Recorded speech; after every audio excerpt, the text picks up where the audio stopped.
Life as a paramedic in Austin, Texas is tough, but it's a rewarding job.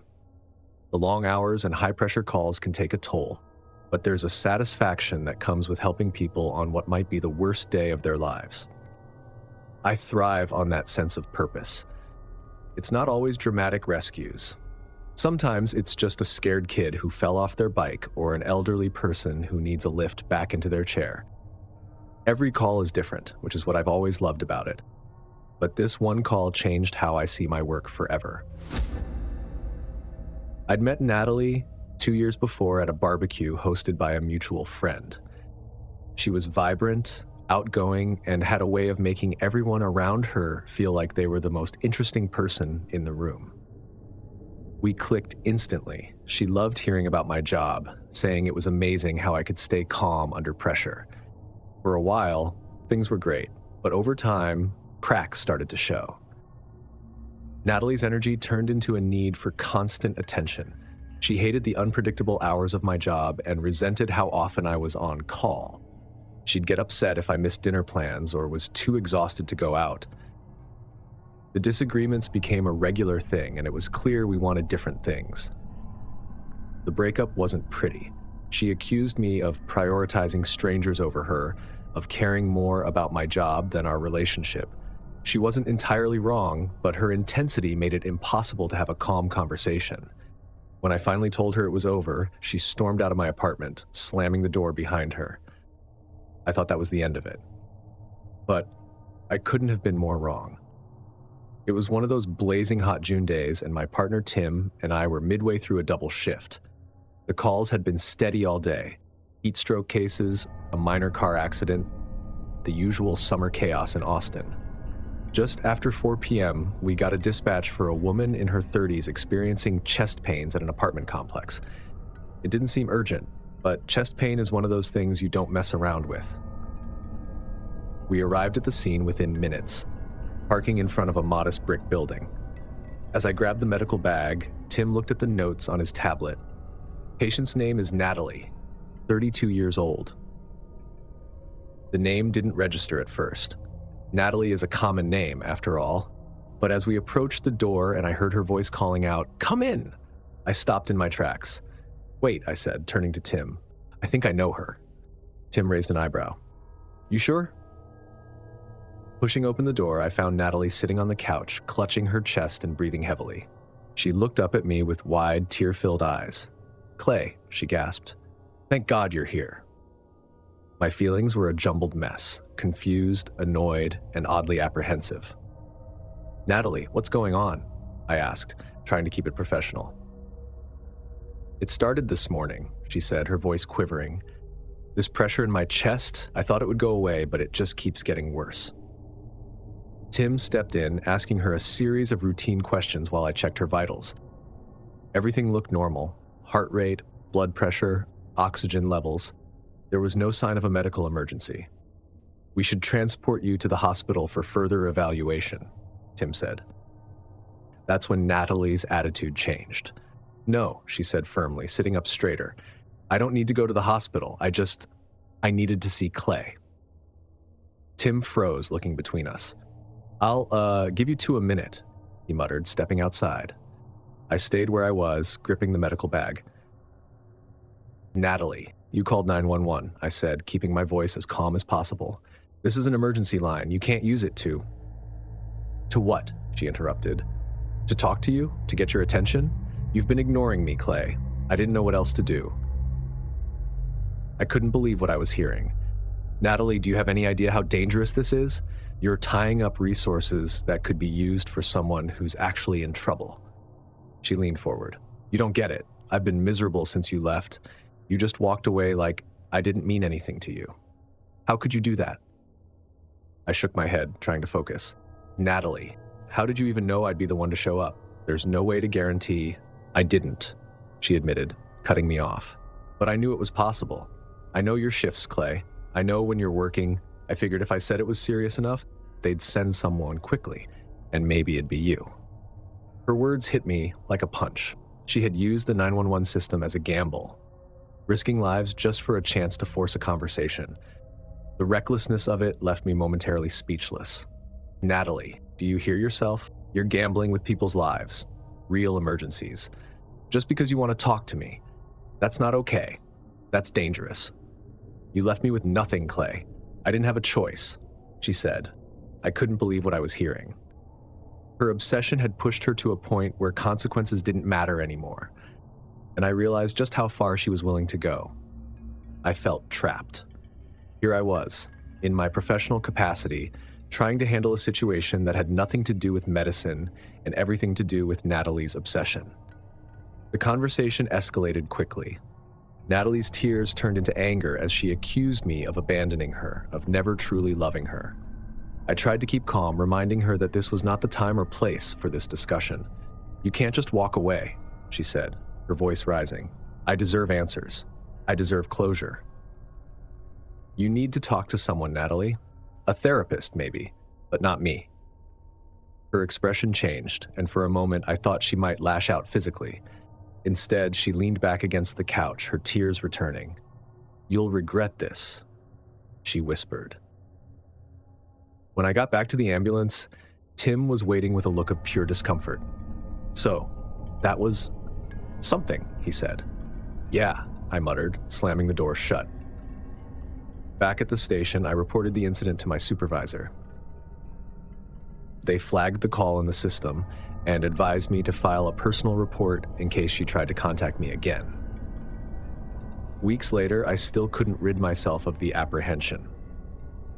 Mutual friends told me she had been asking about me, showing up at places she knew I might be. One friend even mentioned she'd started posting indirect messages on social media, clearly aimed at me. The whole experience was a wake-up call. Natalie's actions weren't just manipulative, they were dangerous.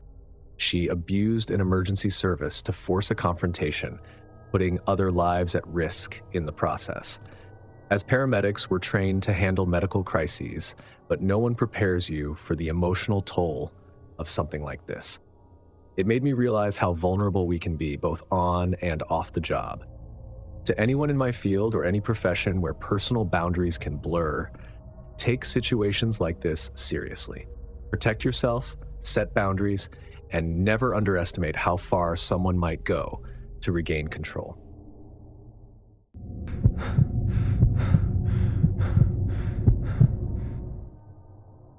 After a rough breakup, the idea of starting over with someone new felt daunting.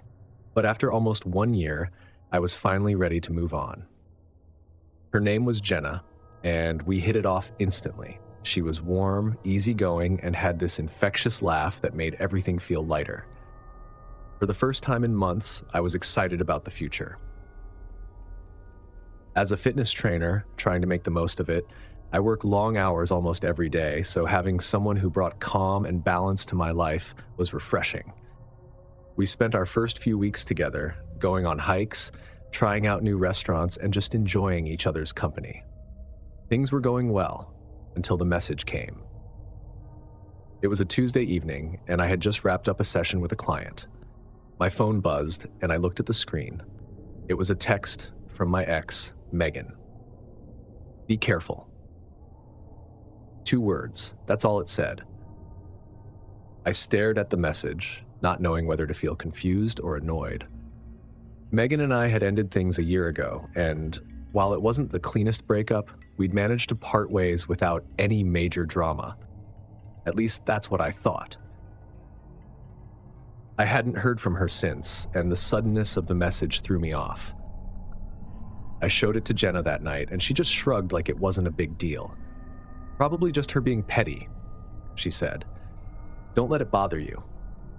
I agreed. Megan had always been a little dramatic, so I figured this was her way of trying to get under my skin. I blocked her number and didn't give it another thought. But now, I wish I'd paid more attention. A week later, I walked out to my car after a late shift at the gym to find 2 of my tires slashed. At first, I thought it was random vandalism, maybe some teenagers messing around.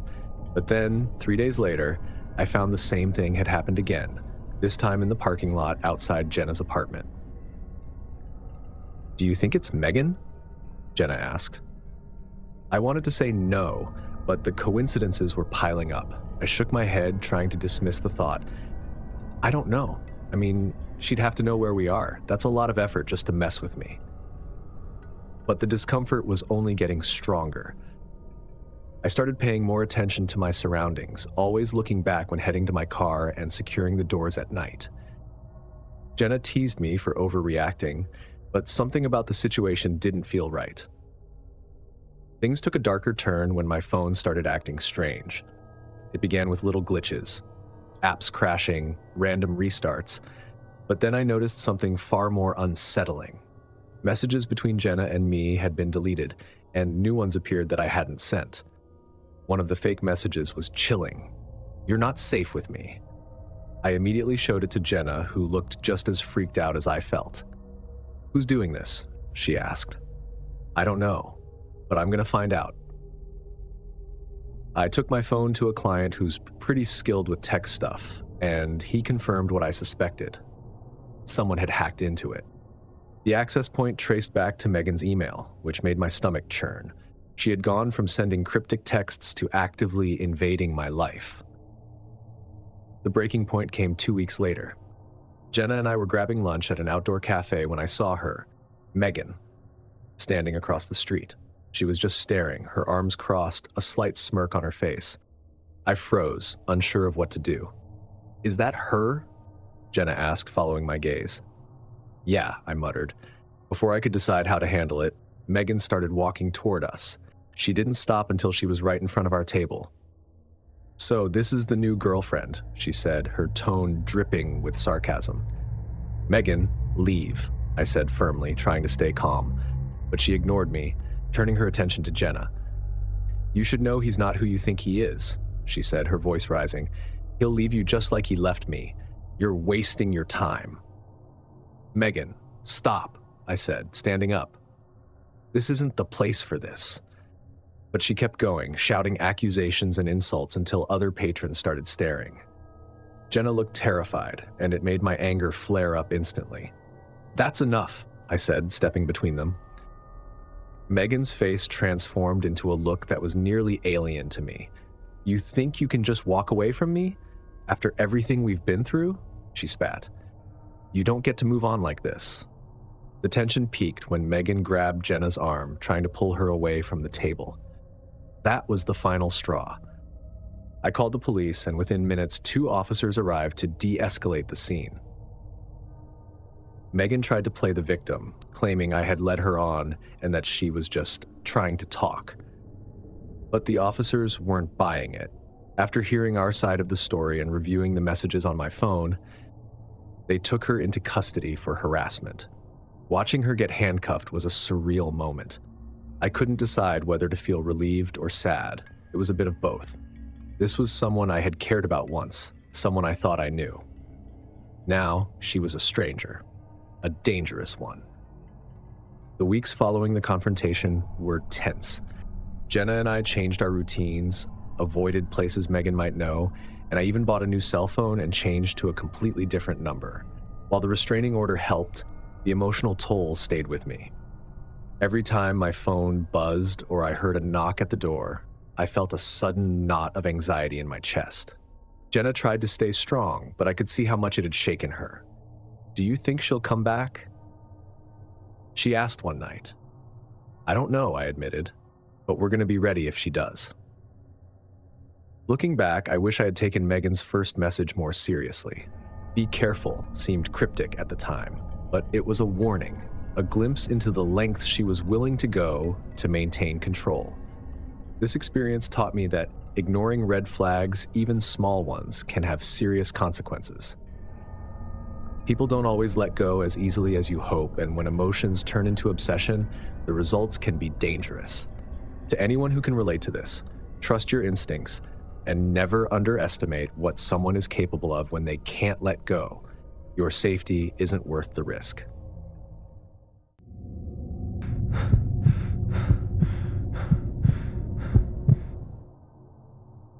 Breaking up with Sean was one of the hardest decisions I've ever made. We had been together for 3 years, and for most of that time, he seemed perfect. He was thoughtful, charming, and always knew how to make me laugh. But over time, I started to see another side of him: possessive, controlling, and overly intense. The arguments became more frequent, and his tendency to hold on to grudges started to weigh on me. I knew I couldn't stay in the relationship any longer. At first, it felt like a mature breakup. Sean didn't yell or argue. Instead, he just said quietly, "I understand. I want you to be happy." I remember feeling relieved as I left his apartment that day, thinking I had avoided the drama that so often accompanies breakups. I didn't see it then, but now I know his calmness wasn't acceptance. It was a mask for something far more sinister. About 2 weeks after the breakup, I was at work, wrapping up a meeting, when the receptionist called to let me know I had a package waiting at the front desk. I wasn't expecting anything, but the idea of a surprise brightened my day. The box was small, wrapped neatly in brown paper with no return address. Inside, I found a framed photo of Sean and me from a vacation we took to Cape Cod the previous summer. Alongside it was a handwritten note, "For the good times." At first, I thought it was sweet, albeit a little odd. I assumed Sean was just feeling sentimental and trying to process our breakup. I didn't think much of it and placed the frame in a drawer, deciding not to respond. The next package arrived at my apartment a week later. This time, it was a long, rectangular box like the ones florists use for bouquets. I opened it, expecting to find flowers, but what I found made my stomach turn. The box contained a dozen dead roses, their petals blackened and crumbling. Beneath them was a note written in Sean's unmistakable handwriting. "This is what happens when love dies." I stood there, completely paralyzed, not knowing what to do. My first instinct was to call him, but something stopped me. His note didn't feel like an apology or an attempt to reconcile. It felt like a statement, one meant to unsettle me, and it worked. By this point, I was definitely a little on edge. Every knock at the door, every unexpected package made my heart skip. I began to avoid Sean's usual hangouts, worried I'd run into him. Then, another package arrived, this time left directly on my doorstep. It was a small box, unmarked and taped shut. Inside was a folded piece of paper, thicker than the others he'd sent. Unfolding it, I realized it was a list titled, "Things I Loved About You." At first look, the entries seemed sweet. Your laugh, the way you care about others, your determination at work. But as I read on, I noticed several entries had been violently crossed out. Some were replaced with angry annotations. Your laugh, too loud sometimes. The way you care about others, but not me. And your determination at work, more like obsession. My hands were shaking by the time I got to the final entry. "How you belong to me." Unlike the others, this one wasn't crossed out. It was circled over and over again, as if to emphasize its importance. I started keeping my blinds shut, and I even asked my landlord to install a security camera above the entrance to my apartment. One night, I got home late from work and noticed a shadow near the parking lot. My nerves flared as I struggled with my keys to open the door as fast as I could. By the time I looked out the window, the shadow was gone, but the fear wasn't. I considered reporting it, but how would it sound? Complaining about a few creepy deliveries from my ex? It didn't feel like enough to warrant a report. Instead, I confided in a coworker who offered to walk me to my car after work and check in regularly. His support helped, but it didn't take away the growing sense of dread. The final package arrived a month after the breakup. It was left on my doorstep again, despite the security camera. When I checked the footage later, all I saw was a hooded figure approaching my door, the grainy video offering no clues about the person's identity. The box was heavier than the others, and when I opened it, my breath caught in my throat. Inside was an empty picture frame. The glass was spotless, the edges polished, but there was no photo. Tucked inside was a single piece of paper with a message that chilled me to my core. "Now you have nothing." I called the police that night. The officer who came to my apartment listened patiently as I explained everything. The packages, the notes, the shadow near my parking lot. He filed a report and advised me to get a restraining order. "It's better to take action now before things escalate," he said. Getting the restraining order was a complicated process. but it gave me a small sense of control. Sean denied everything when the police questioned him, claiming I was overreacting. I was just trying to be thoughtful, he said. But his words didn't match his actions. I changed my locks, and for weeks I avoided going out alone, always feeling like he was just around the corner. I often think about the packages, wondering what Sean's true intentions were. Were they meant to scare me, manipulate me, or were they simply the actions of someone who couldn't let go? Whatever the reason, they served as proof of how quickly love can turn into something threatening. When something doesn't feel right, take it seriously. Because sometimes the people we think we know best are the ones we should fear the most.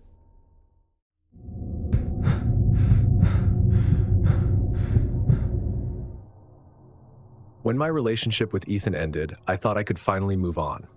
We'd been together for 2 years, and while things were fine at first, our differences became too much. I wanted stability. He thrived on unpredictability. Our breakup in March was amicable, or at least that's what I believed.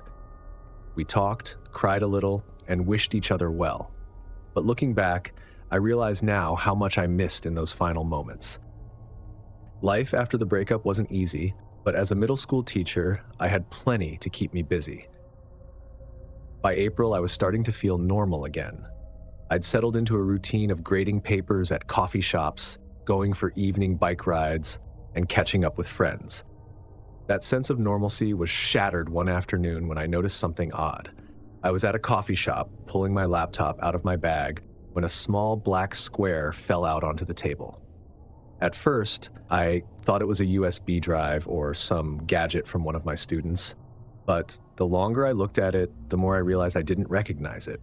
It was sleek and glossy with no markings. It didn't seem like anything worth keeping, so I tossed it in the trash and moved on. A few days later, I spotted something similar.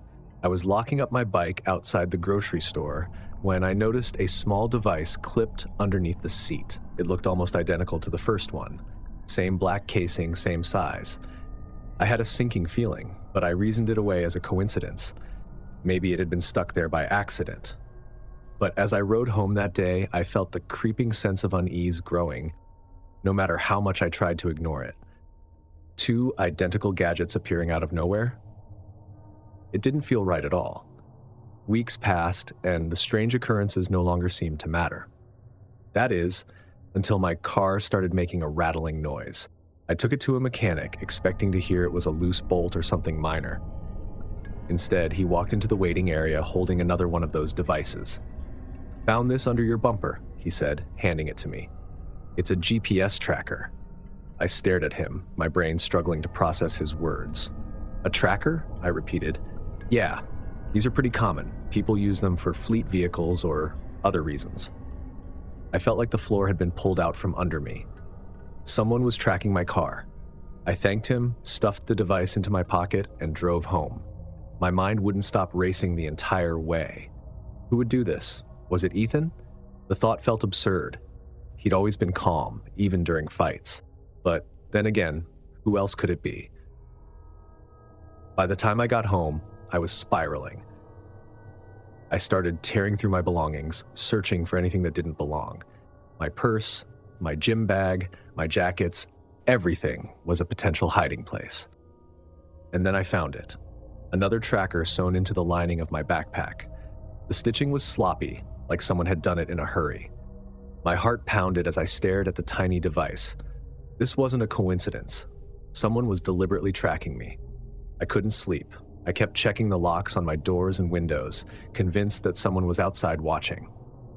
The idea that Ethan might be behind this started to feel less absurd. He knew my routines, my favorite places, even where I parked my car. I decided to confront him. I needed answers, and I couldn't live with this paranoia any longer. I called him and made sure to sound natural. "Hey, Ethan, can we talk? Something weird has been happening, and I just want to clear the air." He agreed to meet me at a park we used to go to. The sun was setting when I arrived. Ethan was already there, leaning against a bench with his hands in his pockets. I didn't waste time with pleasantries. "I've been finding tracking devices," I said. In my bag, on my car, even in my backpack. Do you know anything about this? His reaction was a mix of surprise and defensiveness. What? No. Why would I do that? I stared at him, searching his face for any sign of deception. Ethan, I'm not stupid. Who else would do this? His hesitation was clear, his eyes darting away. I wanted to make sure you were safe, he admitted finally. You're out there alone now, and I didn't want anything to happen to you. I was consumed by anger and disbelief. You think stalking me is keeping me safe? Do you even hear yourself? He tried to justify it, saying he hadn't meant any harm, that he was just looking out for me. But his words only made me angrier. I told him to stay away from me, to never contact me again. The next day, I filed a police report and started the process of getting a restraining order. The officers were sympathetic but honest. These cases can be tough to prove, one of them said. Even with a restraining order, there's no guarantee he'll stop. I informed my closest neighbors about the restraining order against Ethan, asking them to call the police if they saw him near our building. I even started parking my car in different spots, trying to make myself harder to track. But no matter what I did, I still felt like he was watching me. Every time I left the house, I'd check my surroundings, looking for anything or anyone out of place. For the next week, I noticed a car parked on a street near my apartment that looked a lot like his. It wasn't parked there every day, and sometimes it would be gone by the time I got home, but when I did see it, my stomach twisted into knots. I'm not great with cars, so I couldn't say for sure if it was his, but the resemblance was enough to keep me on edge. Every time I spotted it, I'd hurry inside and make sure that my doors and windows were locked. As the weeks went by, I stopped seeing the car altogether. Maybe it was never his to begin with, or maybe he'd finally moved on. Either way, the paranoia seeped into every aspect of my life. I stopped going to the coffee shop, stopped biking to the grocery store. I even started taking different routes to work, hoping to throw off anyone who might be following me. Even after all this time, I'm still paranoid enough to check my bags and car for trackers. I've learned to take precautions, but the experience has left scars I can't ignore. The people we think we know best can sometimes be the ones we should fear the most. Trust that little voice in your head. Sometimes it's the only thing keeping you safe. If these chilling stories kept you on the edge of your seat, don't forget to hit that like button and share this video with your friends who love a good scare. Make sure to subscribe and turn on notifications so you never miss our next terrifying upload. Have your own story about a crazy ex? Drop it in the comments or email me. I'd love to feature it in a future video. Remember to stay safe and always trust your gut when something feels off. Thanks for watching, and I'll see you in the next nightmare.